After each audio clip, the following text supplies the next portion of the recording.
Hey, welcome everybody. Let's talk real estate. Your weekly BS with Barry Saywitz about the current commercial real estate market here in Southern California. As we take a no BS look at both sides of the issues driving this market today to find the best solutions going forward. With our man right in the middle, it's Barry Saywitz. Hey, Barry. Hey, good morning, Paul, and good morning to all of our viewers and our listeners out there. If it's Tuesday, we're talking real estate, and guess what? It is Tuesday. We are back. I am Barry Saywitz, president of the Saywitz Company and managing partner of Barry Saywitz Properties. And if it's one thing I've learned in my 30 plus years of doing this, it's to try to surround yourself with good people, people that are smarter than you, that will help you make good business decisions moving forward. And we're hoping that today is exactly that. I've been waiting a long time for this show, and so I'm excited about it. Before we get going, I do want to do a shout out to my brother Jeff, who is having back surgery today, and to my father, who is having heart surgery on Thursday. So we've got a little family drama going on, but we'll keep our fingers crossed for both you guys. Love you, and we'll talk to you soon. Now, with that said, I want to welcome our guest, the esteemed Jerry Nickelsburg, who is professor of economics at UCLA, director of the Anderson Economic Forecast, and part of the Ziman School of Real Estate at UCLA. And so go Bruins. Jerry, welcome to the show. It's a pleasure to be here. Yeah, so thanks for coming on. I know that you wear a couple of different hats at UCLA and have been involved with UCLA on the teaching side and also on the economic forecast side for a long time. I guess let's rewind for a little bit and talk about, number one, how you got involved with UCLA. You've been there for almost 20 years now. That's right. It's coming up on the end of 2 decades. Crazy how time flies. It's crazy how time flies. Right. So I've had 2 careers, one in academia and one in aerospace. But my heart has always been in the classroom. So 2 decades ago, I decided it was time to come back to the classroom, and UCLA graciously picked me up, and I've been at the Anderson School ever since. And so for those who aren't familiar, the Anderson School is the graduate school, and your specialty is economics. And really, the Anderson School over those last 2 decades has really grown not only in size, but also just in prominence and respectability in terms of one of the leading MBA programs in the country. And I think part of that is due to yours and others' involvements in creating an environment where people want to come there, and it's a great place to learn. And I went there, and so I know. Thank you. And I think the credit really goes to our administration. We have tried to be on the cutting edge of education, and so we have new programs that really reflect the 21st century. And that's one of the things that has held us up in our prominence. Our goal is to serve our students and provide the best education possible. And so while the Anderson School has continued to evolve and grow, you have the Ziman Center for Real Estate through the generosity of not only Richard Ziman, but others involved in wanting to see a real estate component at UCLA in the graduate school and involving the community. I guess talk a little bit about how that has evolved as well and how that ties in with Anderson. Sure. So we have the Ziman Institute for Real Estate and the UCLA Anderson Forecast, of which I'm the faculty director. But of course, the economic forecast depends heavily on what's happening in commercial and residential real estate. And so the 2 of us, in terms of our respective research centers, have cooperated on a number of programs and research, and indeed through the generosity of Steve Gordon and Dick Ziman, we now have a dedicated real estate economist who is half-time with the forecast and half-time with the Ziman Center. And so we're continually evolving, deepening our research, asking questions about policy that don't have an advocacy to them. They don't take one side or the other. What we want to do is look at data and come up with conclusions as to what the data is suggesting the consequences or benefits of various policies are. And the board of directors and the supporters of the Ziman Center for Real Estate is really who's who of real estate players throughout Southern California and Los Angeles in particular. And so I'm always excited to go to the real estate conferences and see who's participating. And I'm guessing that you gather a plethora of information from them in the real world, in addition to the data and statistics that you guys are pulling from. Well, that's correct. And we also have a board of advisors for the UCLA Anderson forecast, which is comprised of senior executives across not just real estate, but all industries in Los Angeles and California. And so there's a lot of synergy there between the two institutes. And those board of advisors bring us boots on the ground information. It helps to really focus our research, and we turn out a better product because of it. Yeah, So we're most appreciative of their support. And it's really is across the board, from banking and investment, and not only real estate and home building and other aspects of it, but those are all intertwined into the overall concept of what's going on with the economy and where the heck are we going. And so, again, for those not familiar with the UCLA Anderson forecast, I want to call it every year, but you guys do conferences really on a quarterly basis. And monitor indicators in the economy and try and project and predict and talk about trends that are going on in the economy. So you just came out with one a couple of months ago, and then obviously you have another one again next month. I guess talk about the forecast itself and how that's evolved. The forecast is the oldest research institute at the Anderson School of Management at UCLA. We are now 71 years old, just about 72 years old. And the objective of the forecast in its formation at UCLA was to provide objective, independent forecasts so that policymakers can look at that and make good decisions. And we've had 6 directors. I'm the 6th faculty director of the forecast. We put on 4 events a year, once each quarter, where we update the forecast, but we also focus on specific themes. And so our October 4th forecast conference on the campus of UCLA is going to be looking at the impact of climate change on the California economy, including important issues for real estate, such as what's happening in the insurance industry. Yeah. We have as our keynote a senior executive of one of the major insurance companies here. So that's the kind of activity that we do. We also have regional conferences once a year. We are on your campus at UCI, and once a year we are in San Francisco. We're partnering with the UC College of Los San Francisco and the Bay Area Economic Council for a conference there. That will be next month. And we're just about to begin a Sacramento conference that'll start in 2024. And the focus of the conference, in terms of the data and the trends, it's not only California. I mean, originally it seems like it was Southern California. Now it's really all of California, but it's also nationwide, because whatever is going on outside of your own little bubble will ultimately come back to affect you in terms of what's going on the home front.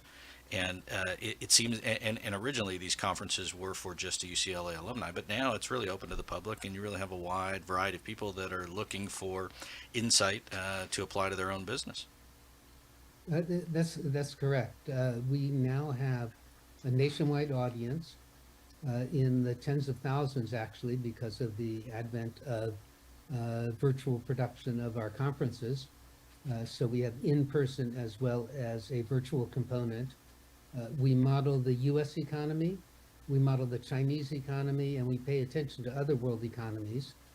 We ask the question, when it comes to California, how is the California economy different from the U.S. economy?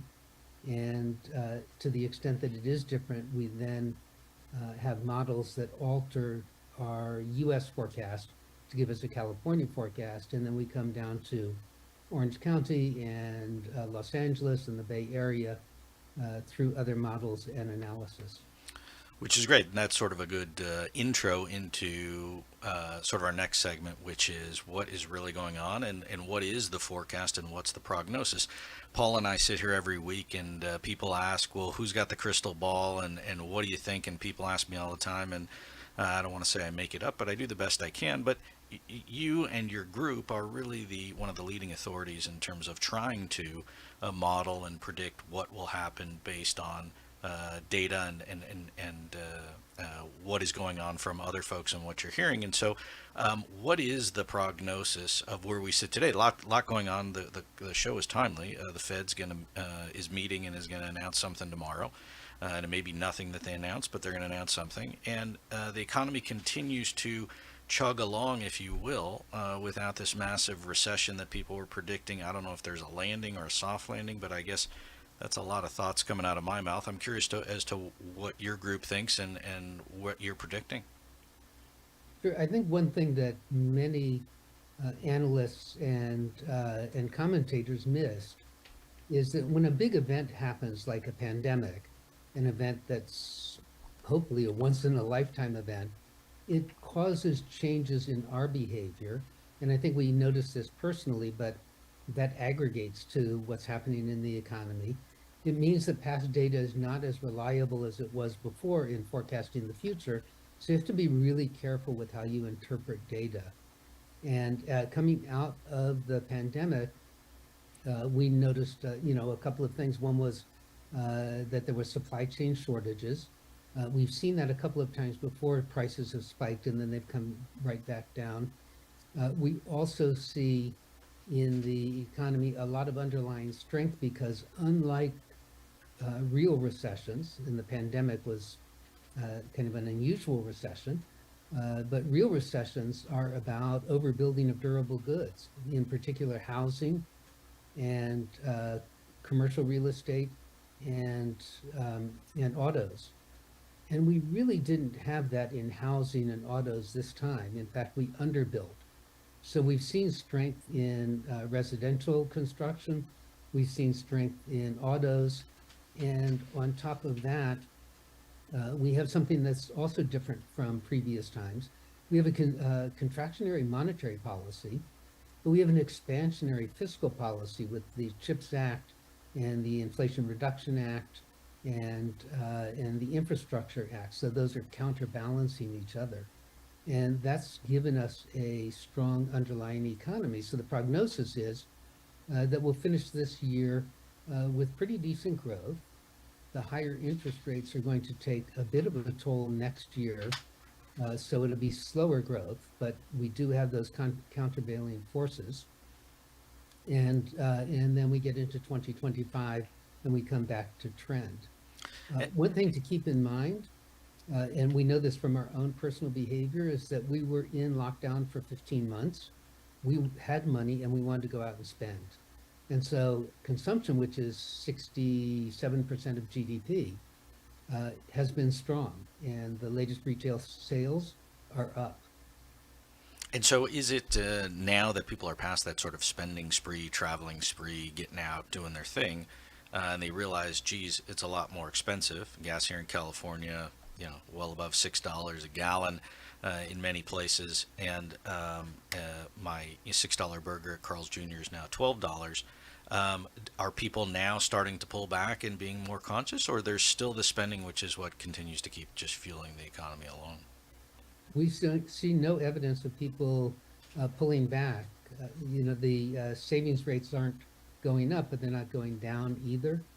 But people are continuing to spend. They have jobs, they're earning income, their incomes are going up. And, kind of one of the things the pandemic taught us, I think, is we want to be with other people, we want to be at social events, and we're willing to spend money to do that. And do you find that because there hasn't really been a crash of the housing market, that the perception of people, and to me, a lot of what happens in terms of people's spending habits and their own fiscal responsibility is a function of their perception of whether they're wealthier or not, and if they're worse off then they would pull back. And there really hasn't been this sort of drop in value of the residential real estate. So therefore, people don't feel like, oh, geez, my house is worth less. I need to cut it back. And then they continue to keep doing what they're doing, because the other side of it is, if I have credit card debt or I have other kinds of debt, those interest rates are all up, and it is really costing me more money. I should be cutting back, but I'm not. Right. I mean, most people are locked into very low interest rate mortgages. When I say most people, I mean those who own their own homes. Yeah. And so the cost of housing for them is not going up, but equity in their homes is going up. And that's part of savings for retirement. And so they have jobs, they have income, and they're feeling secure. This is an interesting time, because when people are asked about their own personal economy, the answer is, I feel good about myself. I feel secure in my job, in my future, in my income. And then they're asked about the economy, and they say, well, the economy is terrible. So they think they're doing well, and they think Right. everyone else is doing poorly, and everyone else feels exactly the same way. So it's a very kind of strange environment that we're in, that there isn't an agreement that the economy is doing what it's doing, which is quite well. And if you're not subject to interest rate per se, in the commercial real estate world, we are all subject to interest rate change, Mhm. and it certainly affects variable rate loans and those other types of things that are relating to real estate. But if you are a homeowner and you have a fixed rate loan, or if you're a renter and you don't have a interest rate, or you're not going to go get a loan, then it's not as big of a deal. But everybody seems to be talking about the interest rates. Is the Fed going to raise it anymore? Are they going to pull back? I saw 3 articles this morning when I opened my phone that all talked about the fact that they believe that the Fed will start to pull back interest rates, when they've just now reached what we believe to be the pinnacle of raising interest rates, but they're jumping to the next level of a pullback. Do you foresee that that's coming, and is it coming in short order, or are we really pushed out to 2025? So the Fed has consistently telegraphed that they're not going to start lowering interest rates anytime soon. We're expecting another 25 basis point increase in the Fed funds rate to happen a little later this year, probably not right now. That is a way for the Fed to signal that they're still serious about controlling inflation. Next year, and maybe a bit later next year, when the Fed is looking at an economy that is weakening a bit, and inflation that is coming down and has broken through the 3% barrier, not the 2% that they want, but through 3%, we think that they're going to move a little bit to indicate that they are also serious about preventing a recession, so long as inflation rates keep coming down. So we're predicting what the Fed is saying, higher for longer, but maybe not quite as high as their peak rate. And in terms of how that relates back to the commercial real estate markets, obviously people that are out there, same boat as the homeowners. If you have a fixed rate loan, you're locked in and you ride it as long as you can, or as long as you have it. But for those who are out there who have to go get new debt, or their debt is adjustable or adjusting, you're going to feel the pinch of the higher interest rates. How does that ripple effect then come back into the commercial real estate side of things? Let's talk about office markets first, Yeah. because that's really telling. So there is quite a bit of office space that's going to be rebased as owners find that the demand for office space has gone down, and interest rates have gone up. The refinancing is not supported by the rents that they're getting, and we're seeing that happening in San Francisco, which is one of the cities that was hardest hit by the move to hybrid and remote work. That office buildings are selling for a fraction of their value 5 years ago. That means that rents will come down, and now we're starting to see companies come into San Francisco and rent new space. That process takes time, but that's an adjustment that will take place, reflective of higher interest rates, reflective of a changed way in which businesses use offices. Well, also, That's something that we saw in retail. It took a few years, and now we're starting to see new retail construction as the redundant space was bled off, and the growth in the economy has demanded additional retail space. And on the office side, to compound it, I'm curious your thoughts. The cost of construction today for modifying or doing new improvements for a new tenant to retool the space is exponentially higher than it was before with inflation and the cost of goods. And so that also adds to a landlord's cost to re-rent the space. Sure, and so that lowers the value of at least some of the existing office space. And, that's part of the process of the economy adjusting to a new equilibrium, where firms have a different way in which they want to use office space. And owners of existing office space are faced with these higher interest rates. Yeah, in addition to higher operating costs, in addition to higher insurance costs, which we'll talk about in a minute, it seems like all of the indicators, if you're an owner of office space, are going in the wrong direction. Rent going down, expenses going up, and demand really not back. It's going to be a little while until the office market recovers. Yeah, the example of retail that I pointed out a moment ago says it's going to be a few years. And the retail really was, I mean, during COVID, like no one wanted retail, no one wanted to touch it, and people thought retail was over for good. Everybody just stay at home and order everything online and not go out. That's obviously not the case, but you now have all the businesses that went out during COVID. A lot of that space is getting retooled, and I don't want to say retail is the darling again, but it is certainly on its way back. And I think, I'm curious your thoughts, but I think a little stronger than the office market at the moment. Definitely, retail seems to have turned the corner. One of the things that we discovered during the lockdown is that we wanted to be out and with people. And so experiential retail is actually doing very well. And so we're seeing new development of experiential retail. People want to go to stores, be around other people, even if they're not socializing with them. And so the move to having an anonymous delivery of the goods that you buy to your home is still happening, but not as much, and only in commodified goods. And do you find that that's the case across the country? Not just I mean, Southern California, you have nice weather. People typically are outside more so than in other places on the East Coast or the Midwest. But it may be a human nature thing that people just need to get out. I mean, I think that's right, and it's happening across the country. And of course, in Southern California, we are going out in the winter in shorts and t-shirts, and you're not doing that in Chicago. Right. But relative to the way that Chicago was, people want to be out and they want to be in stores, in theaters. They want to be around other people. And so let's talk about the industrial market then for a second, because complete opposite of the office market, I think. The industrial market has been extremely hot for quite some time. The growth in the industrial market is now going to be slowing down some. Because we are buying more services and not buying fewer goods, but not increasing the amount of goods that we're buying by quite as much.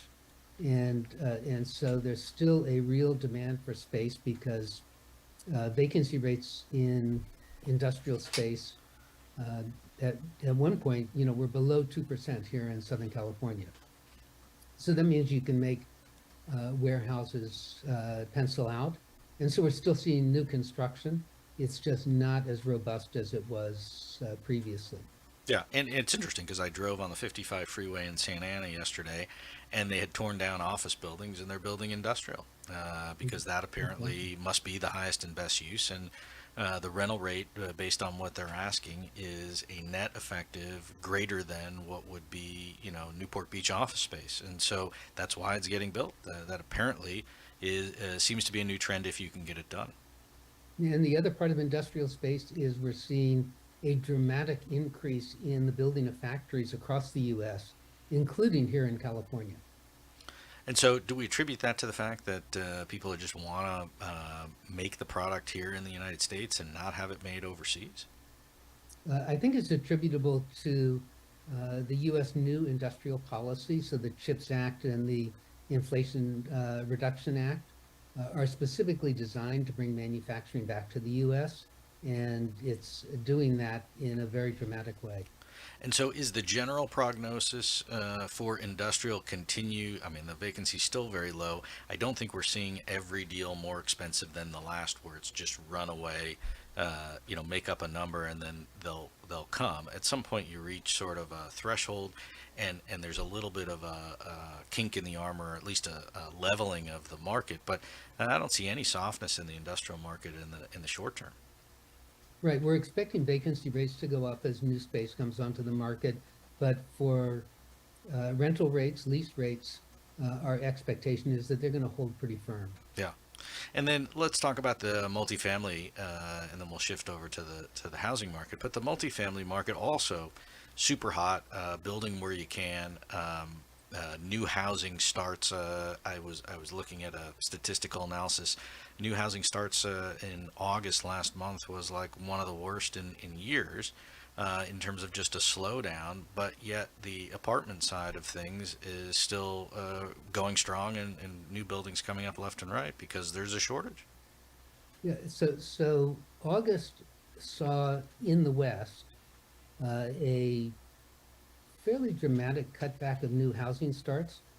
August in the West saw a hurricane, and that took a couple of weeks out of the new starts. Mm. So this was a very atypical, but if you look at permits from the West, this in August, they're up by almost 10%. Yeah. And so housing starts are, well, housing permits are above their historical average now. So the housing market is not imploding. There's a lot of demand for rental housing and multifamily housing, as well as single-family detached housing. And we're expecting that to hold pretty firm and close to the historical average going through these next couple of years.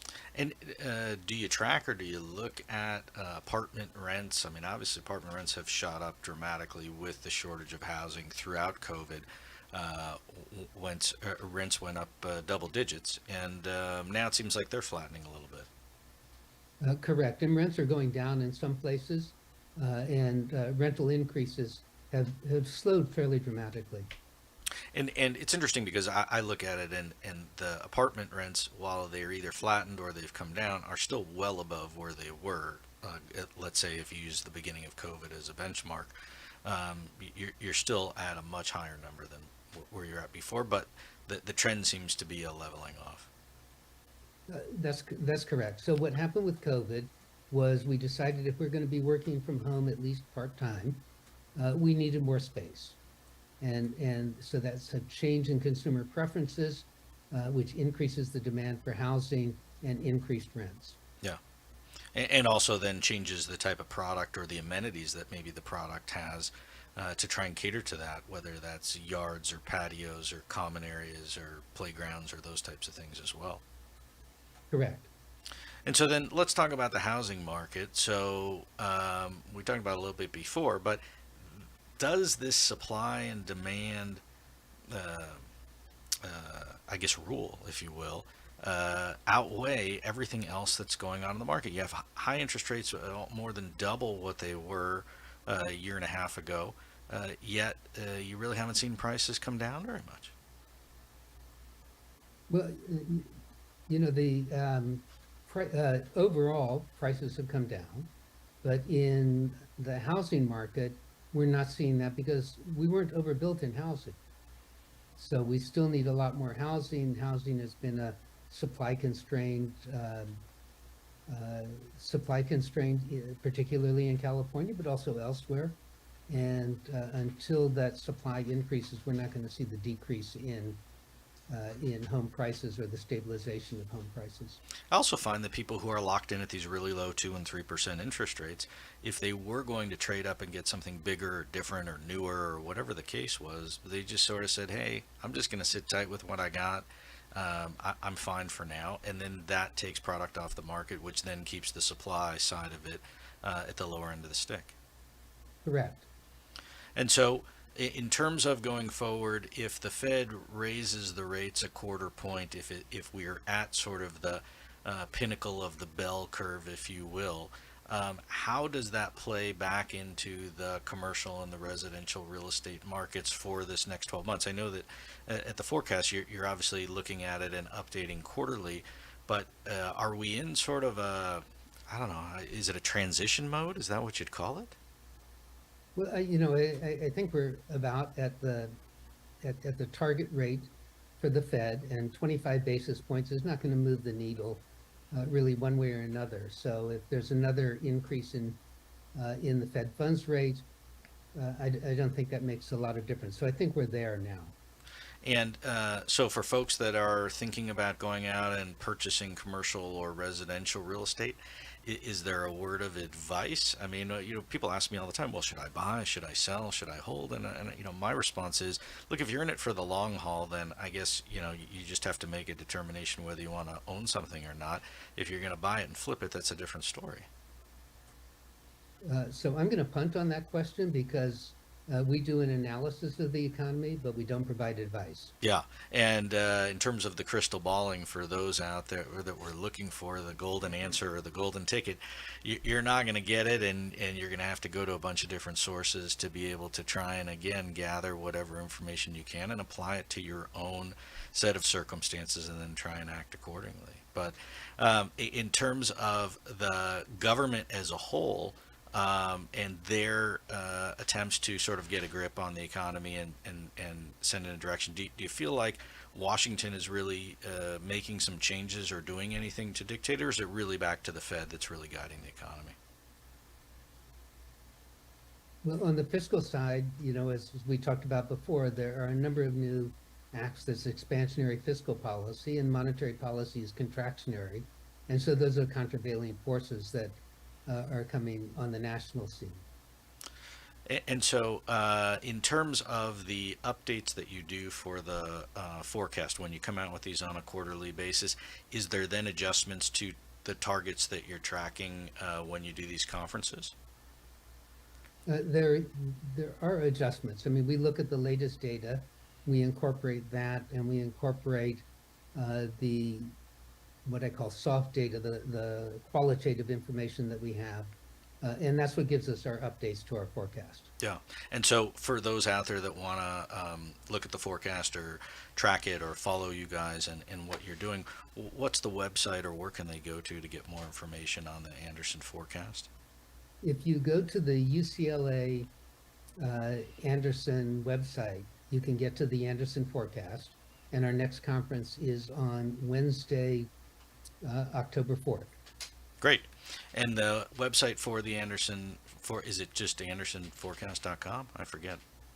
I think if you put in your search,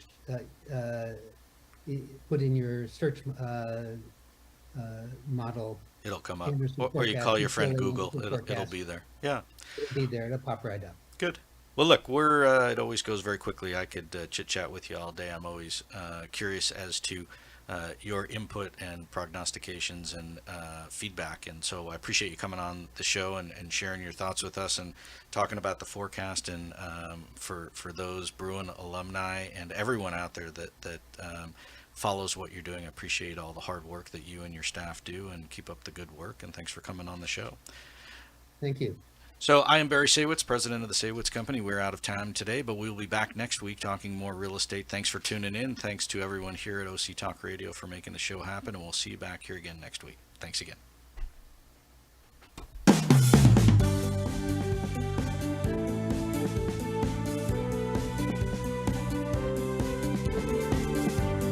Well, there you have it. You've been listening to Let's Talk Real Estate, your weekly BS with Barry Saywitz about the current state of the real commercial real estate market right here in Southern California. On Orange County's only community radio station, OC Talk Radio, streaming live from our studio here at the University of California Irvine's Beale Applied Innovation Center.